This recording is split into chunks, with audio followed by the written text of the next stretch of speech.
In today's video, we will be enjoying an action war film entitled Hunter Killer. There will be spoilers ahead, chill out and enjoy. The movie begins with the USS Tomba Bay submarine shadowing a Russian submarine, Konyak, in the Arctic. It remains undetected despite being just 400 yards away from the other submarine.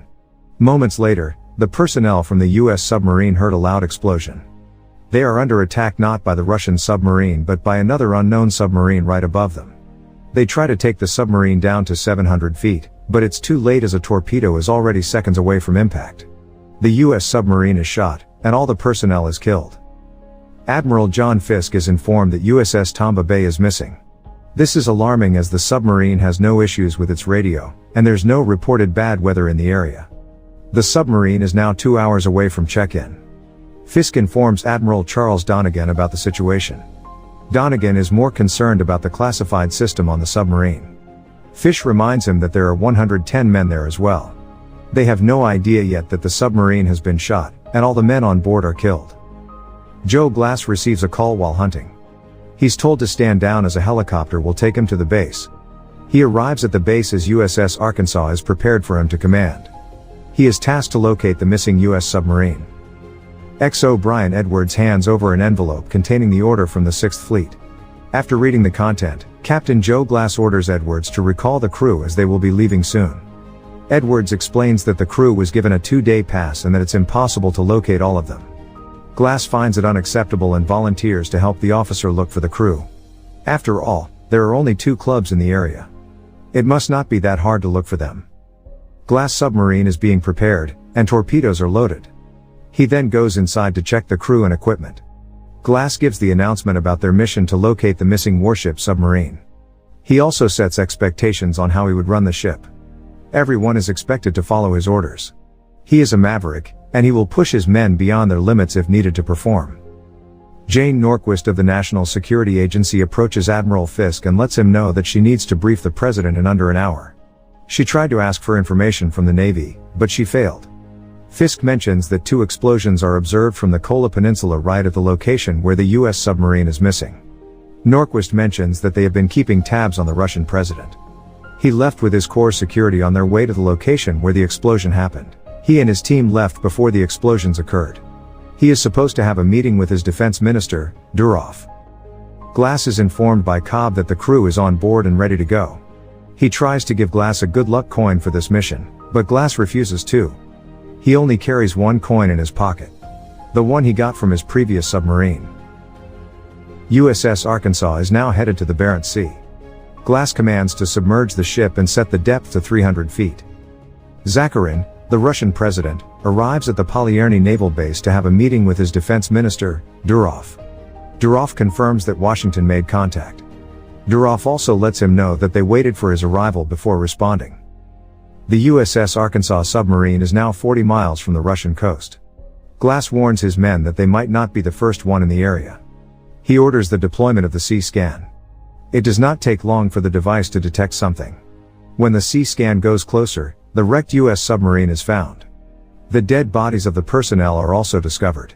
He asks Jimenez, the operator, to move the C-scan towards the bow to find out what destroyed the submarine. Glass is shocked to see a huge hole that is apparently from a torpedo attack. He then orders them to man their battle stations. He also asks one soldier to draft a message that says USS Tomba Bay was sunk by enemy action. A weird sound is picked up by the C-scan. It appears to come from above them. They don't know that it's a submarine with torpedoes waiting to wreak havoc. The Russians then launched 2 torpedoes. The USS Arkansas submarine can get away by using evasion devices.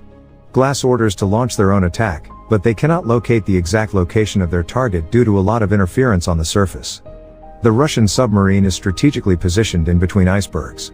After another attempt to scan its location, they are able to pinpoint it this time. The torpedo is then redirected, and it hits the target this time. The Russian submarine is destroyed. The USS Arkansas is not out of harm yet as 2 torpedoes are still headed their way.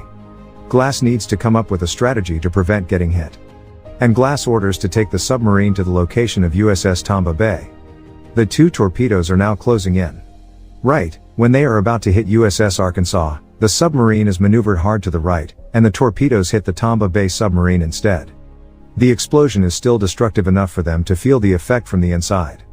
That could have been the end of them all. The Russian president is informed that their submarine has been sunk by the Americans. Druov suggests that they respond immediately and retaliate. Zakharin is not able to commit at this time as he wants to speak with the US president first. Meanwhile, the message from USS Arkansas has reached Admiral Fisk. They now know that USS Tomba Bay was deliberately attacked by the Russian.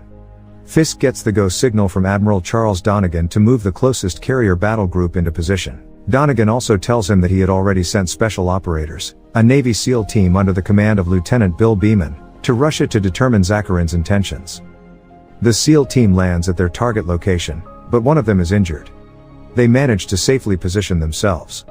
A surveillance device is then sent, but they are unable to get clear footage due to heavy interference in the area.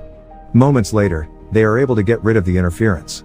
They are then able to see Durov, who appears to be on a mission himself. Zakharin is surprised to see the destroyer being deployed. That was not his order. Durov tells him that they might be under attack. Because of that, he sealed off the base and shut down all communications as a security precaution. This is where Zakharin realizes that Durov is conducting a coup d'état. He is then taken outside, where his men are executed. This incident is witnessed by the SEAL team and the officers watching the live footage. The president is briefed on what's going on. Durov intends to trigger a war by making it look like the Americans are the aggressor. Admiral Charles Donegan suggests that they don't allow Durov to gain a tactical advantage. Norquist has a different take. She believes that they are just dealing with a power-hungry minister. Durov wants the Americans to engage. Fisk suggests that they rescue the Russian president and take him to Moscow, where he can retain his position and put an end to the coup d'état. Fisk reminds them that they already have a team in a position to make this happen. The president orders the carrier fleet into position just in case there is a need to confront Durov. The president is already considering the suggestion of Fisk to rescue the Russian president. The sea scan is launched again. This time, it finds the sunken Russian submarine, Konyak. Glass and his men are surprised to see a huge hole on the bow. It appears to be from a torpedo attack. USS Tampa Bay did not fire at anyone. When they check further, it appears that the attack came from the inside. What it means is that the submarine was intentionally destroyed to make it look like it was attacked by the Americans. Glass wants to rescue the survivors. His men are not thrilled with the plan as they still believe that Konyak destroyed Tampa Bay and killed the American soldiers. They are concerned that the Russians are headed their way as well after their submarine was annihilated earlier. Glass points out that if the Russians had nothing to hide, they would have rescued Konyak already. Glass knows at this point that the Russians are behind the attack of their own submarine. Glass orders to launch the Mystic so that some men can get closer to the Russian submarine. The Mystic has difficulty landing due to heavy currents but safely attaches itself to the submarine. When they open the latch, 3 Russian survivors are almost on the verge of dying due to the cold. They are suffering from hypothermia.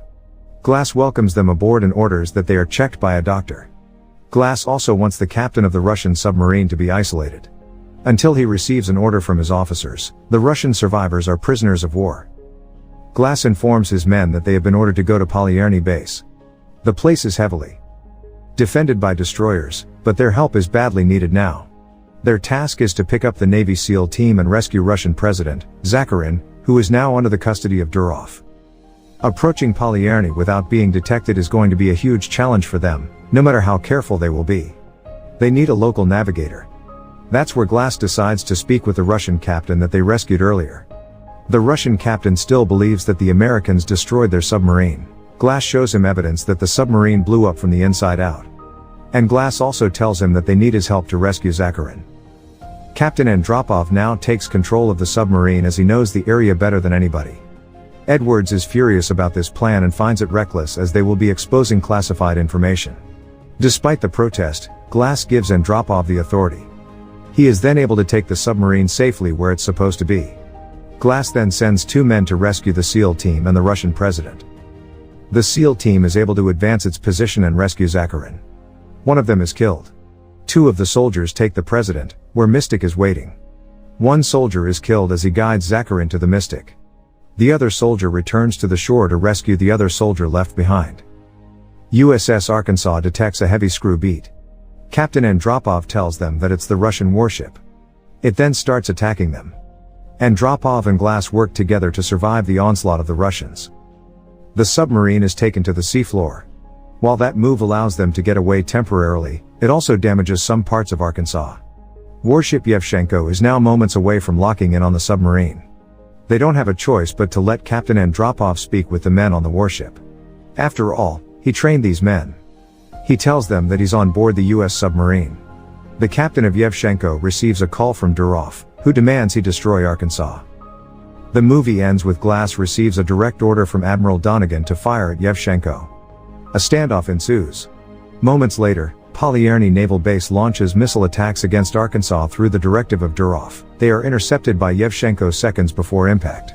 The warship then launches a missile attack on its own, targeting Polyerny, where Durov is commanding. The place is heavily destroyed. Thanks for watching. Subscribe for more videos like this and help the channel grow.